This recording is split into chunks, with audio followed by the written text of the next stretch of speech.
আসসালামু আলাইকুম, মোহসেনা শাওন আপনাদের সবাইকে আমন্ত্রণ জানাচ্ছি এনটিভি সন্ধ্যার খবরে। ক্রাউন সিমেন্ট শিরোনাম দেখছিলেন, এবার পুরো খবর।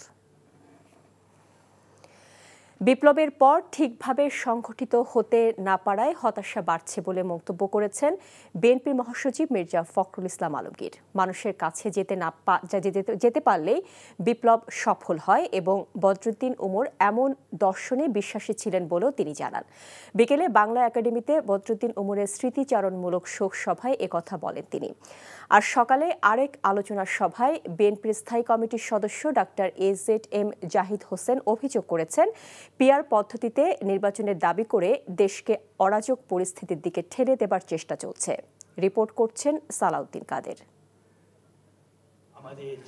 বর্ষিয়ান রাজনীতিবিদ বদরুদ্দীন ওমর 94 বছর বয়সে 7 সেপ্টেম্বর মারা যান। তার স্মৃতিচারণ করতে শুক্রবার রাজধানীর বাংলা একাডেমিতে শোকসভার আয়োজন করা হয়, যার শুরুতেই তার প্রতি শ্রদ্ধা জানিয়ে সবাই দাঁড়িয়ে 1 মিনিট নীরবতা পালন করেন।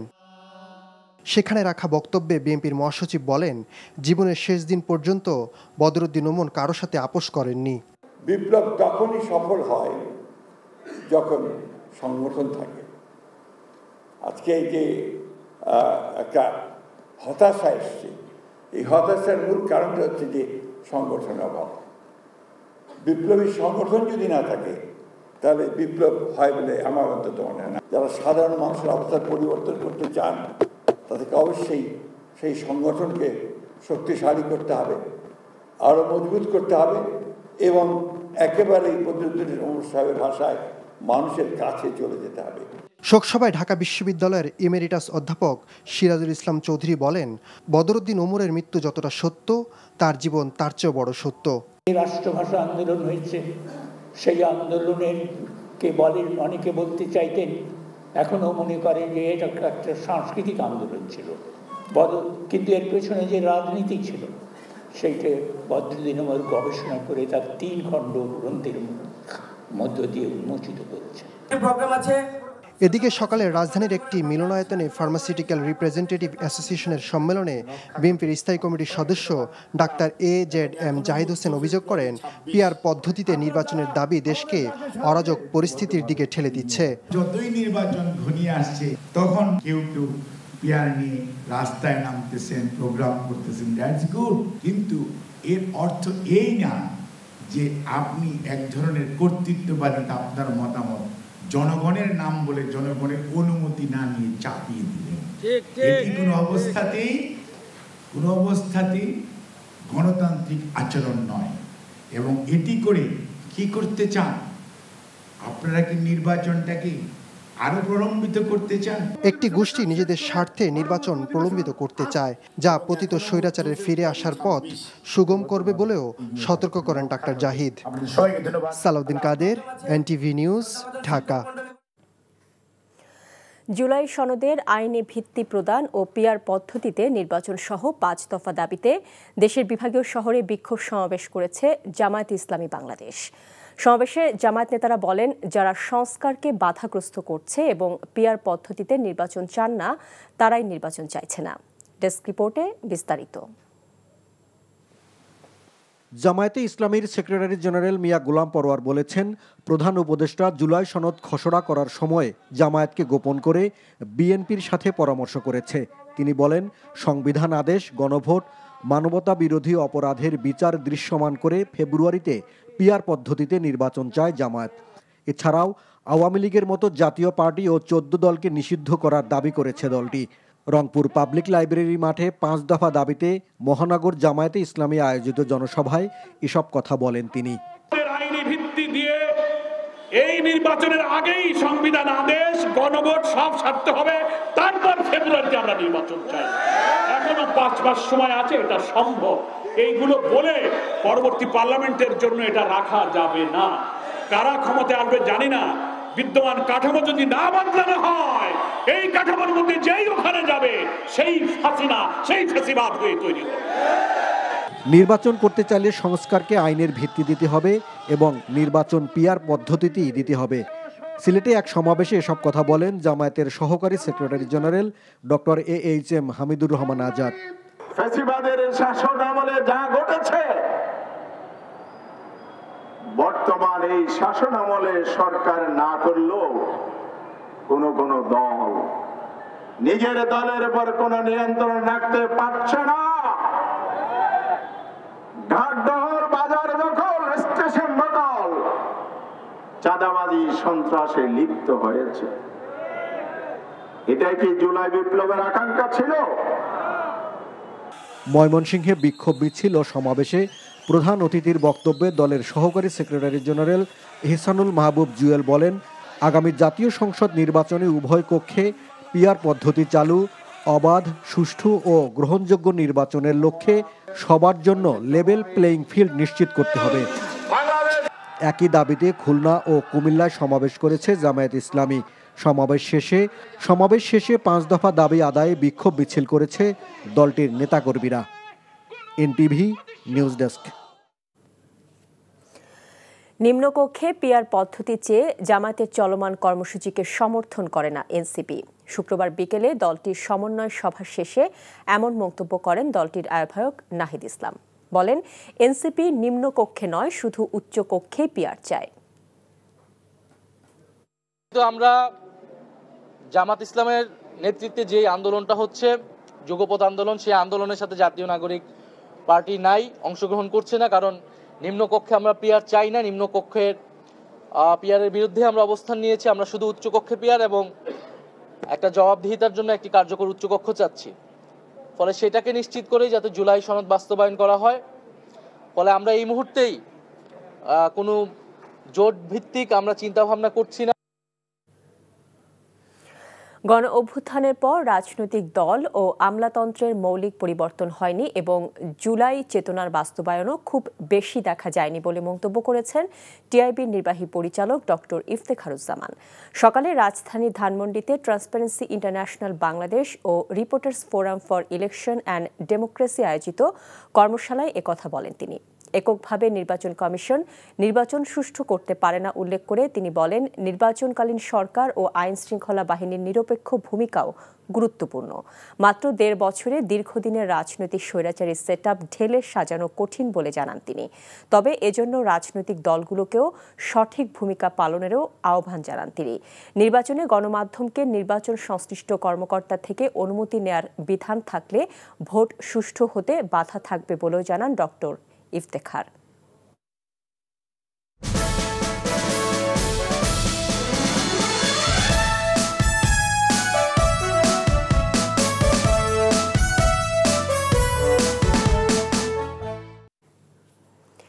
প্রতিষ্ঠার 72 বছরেও আবাসিক সংকট কাটেনি রাজশাহী বিশ্ববিদ্যালয়ের শিক্ষার্থীদের।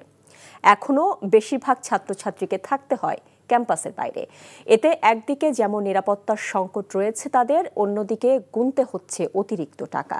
এবারে রাকসু নির্বাচনে অনাবাসিক শিক্ষার্থীদের আকৃষ্ট করতে প্রার্থীরা দিচ্ছে নানা প্রতিশ্রুতি। রাজশাহী থেকে সোমা সাজুর রিপোর্ট, ক্যামেরায় ছিলেন শরীফুজ্জামান রয়েল।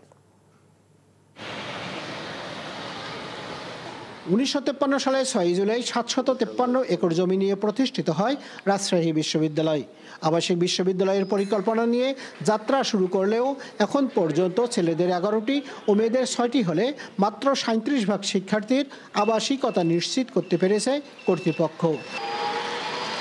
ফলে অধিকাংশ শিক্ষার্থীকে অনাবাসিক হিসেবে বিশ্ববিদ্যালয় সংলগ্ন এলাকাগুলোয় মেস বা বাসা ভাড়া নিয়ে থাকতে হয়। এতে প্রতিনিয়ত ভোগান্তির শিকার হতে হয় তাদের। শতভাগ আবাসিক বিশ্ববিদ্যালয় করার একটি রোড ম্যাপ প্রশাসন দ্বারা আমরা প্রণয়ন করব।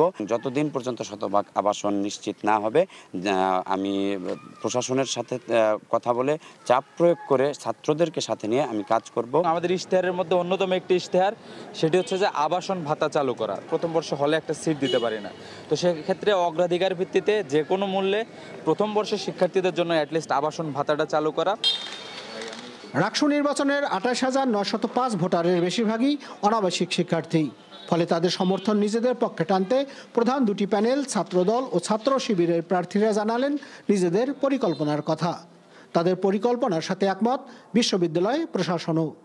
বহুতল ভবন, বিশেষ করে 10 তলার এরকম হল নির্মিত হচ্ছে। আমরা কমপক্ষে 5টি অচিরেই দ্রুততম সময়ের মধ্যে যেন শুরু করা যায়, এরকম একটা প্ল্যান নিয়ে আমরা এগোচ্ছি।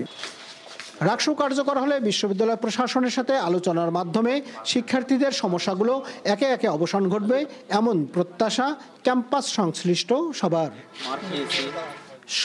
Saju, NTV news, Rajshahi. মনোনয়নপত্র জমা দেবার শেষ দিনে চট্টগ্রাম বিশ্ববিদ্যালয় কেন্দ্রীয় ছাত্র সংসদ, চাকসু এবং হল সংসদ নির্বাচনের জন্য 931 জন মনোনয়নপত্র জমা দিয়েছেন। তবে 233 জন মনোনয়ন ফর্ম সংগ্রহ করেও জমা দেননি। চাকসু নির্বাচন কমিশন জানিয়েছে, বৃহস্পতিবার শেষ দিনে কেন্দ্রীয় ছাত্র সংসদের জন্য 429 জন এবং হল সংসদে 502 জন প্রার্থী মনোনয়ন জমা দিয়েছেন। পরিবর্তন তফসিল অনুযায়ী মনোনয়নপত্র যাচাই বাছাইয়ের শেষ দিন 21 সেপ্টেম্বর। প্রার্থীদের প্রাথমিক তালিকা প্রকাশ করা হবে 22 সেপ্টেম্বর। আর মনোনয়নপত্র প্রত্যাহার করা যাবে 23 সেপ্টেম্বর পর্যন্ত। প্রার্থিতার বিষয়ে আপত্তি গ্রহণ ও নিষ্পত্তির শেষ তারিখ 24 সেপ্টেম্বর এবং চূড়ান্ত তালিকা প্রকাশ হবে 25 সেপ্টেম্বর। 35 বছর পর চাকসু ও হল সংসদ নির্বাচন অনুষ্ঠিত হবে 12 অক্টোবর।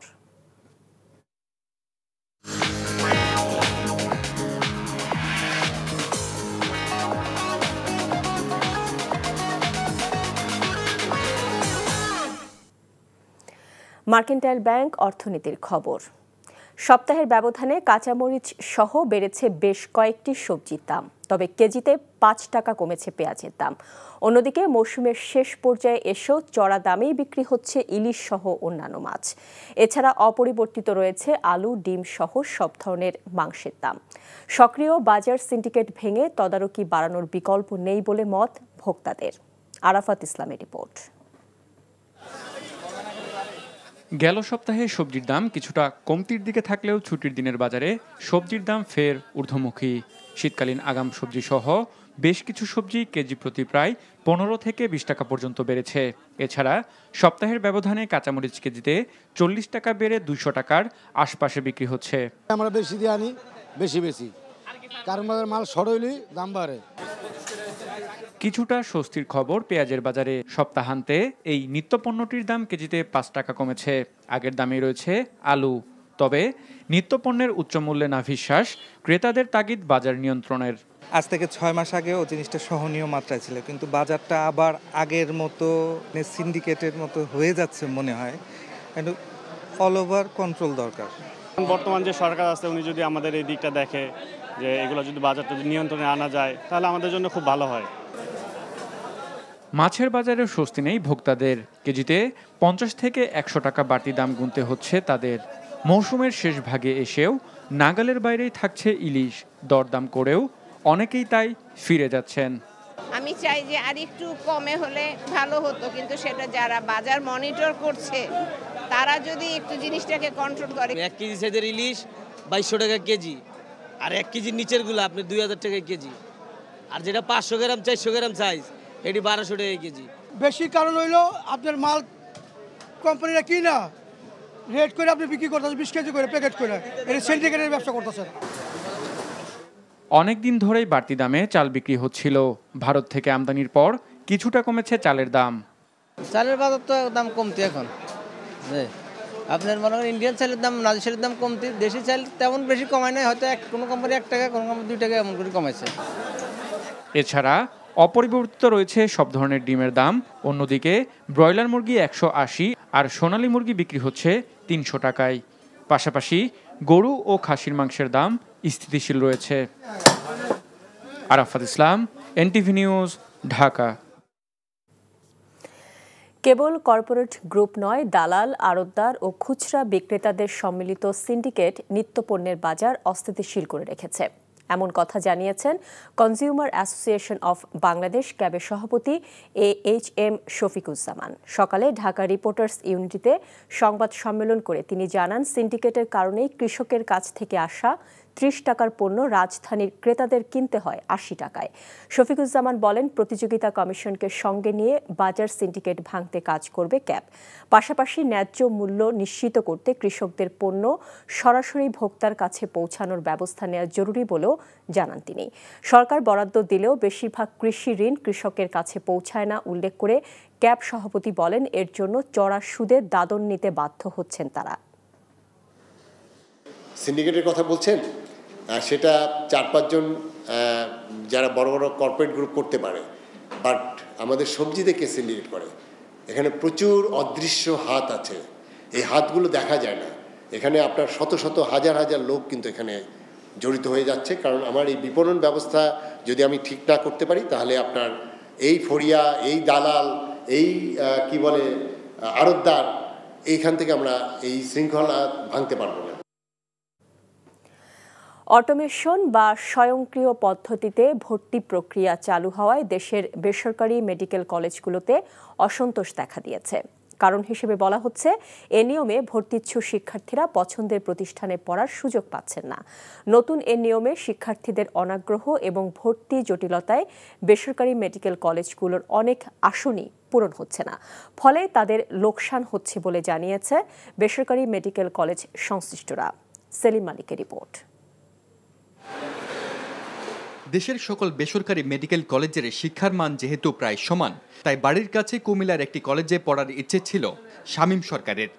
কুমিল্লাতে কয়েকটা প্রাইভেট মেডিকেল কলেজ আছে, ভালো, তো সেম ক্যাটাগরিরই, ঢাকার মতোই। তো আমি চাইছিলাম যে ওইখানেই ভর্তি হব, কিন্তু আমি আলটিমেটলি দেখলাম অটোমেশন পদ্ধতির কারণে আমার মার্কস মেডিকেলে চলে আসছে। তো সেক্ষেত্রে আমার আসলে ইচ্ছার বিরুদ্ধে চলে গেল, তো সেক্ষেত্রে আমার বাধ্য হয়ে ঢাকাতে আসতে হয়েছে।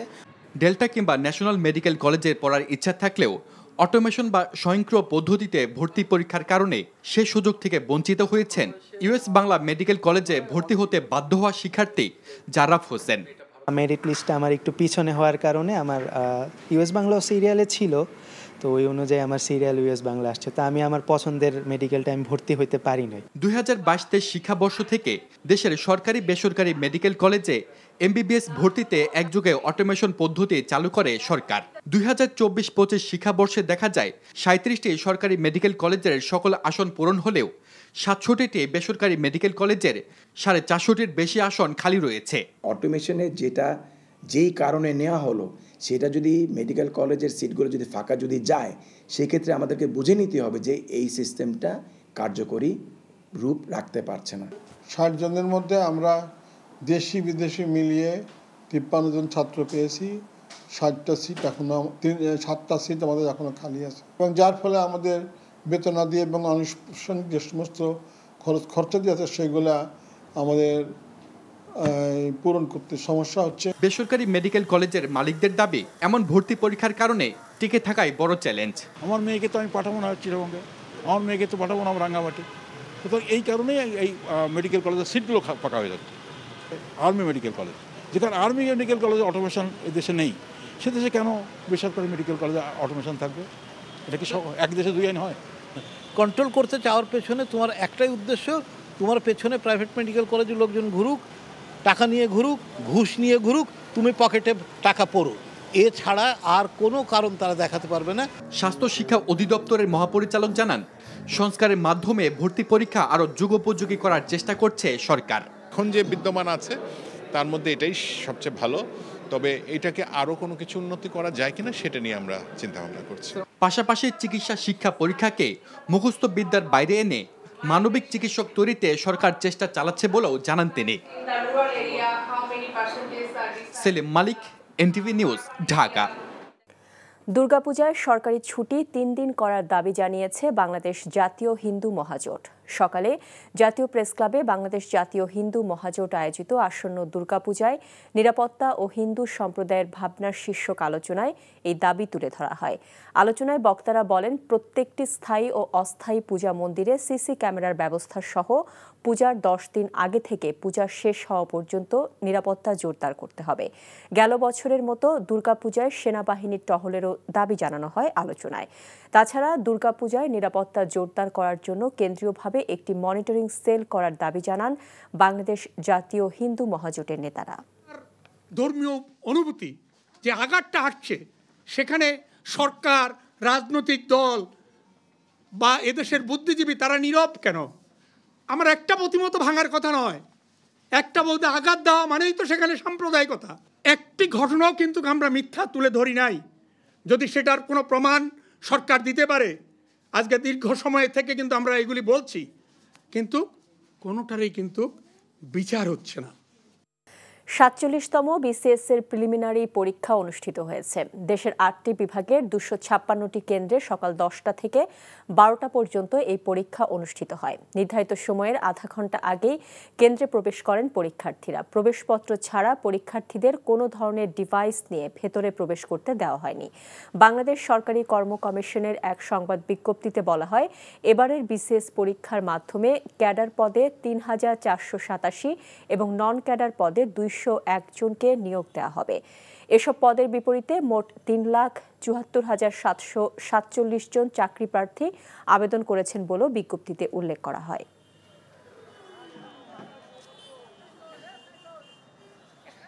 সার্বিক পরিবেশ ভালোই ছিল, তবে প্রশ্ন একটু কঠিন ছিল, বিশেষ করে বাংলা পার্টটা কঠিন ছিল। একটু হার্ড হয়েছে বলতে মনে করেন যে ওইটা একটু তো হবে, কনফিউশন তো একটু থাকবেই। কোশ্চেনটা স্ট্যান্ডার্ড হয়েছে, যারা পড়েছে তারা ভালো করবে।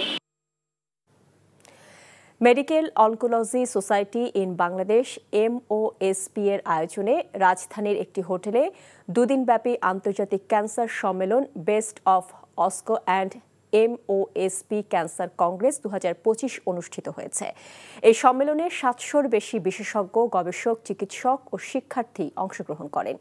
সম্মেলনে বক্তব্য দেন যুক্তরাষ্ট্র, যুক্তরাজ্য, কানাডা, অস্ট্রেলিয়া, ভারত ও পাকিস্তান সহ বিশ্বের অন্তত 10টি দেশের 30 জন ক্যান্সার বিশেষজ্ঞ।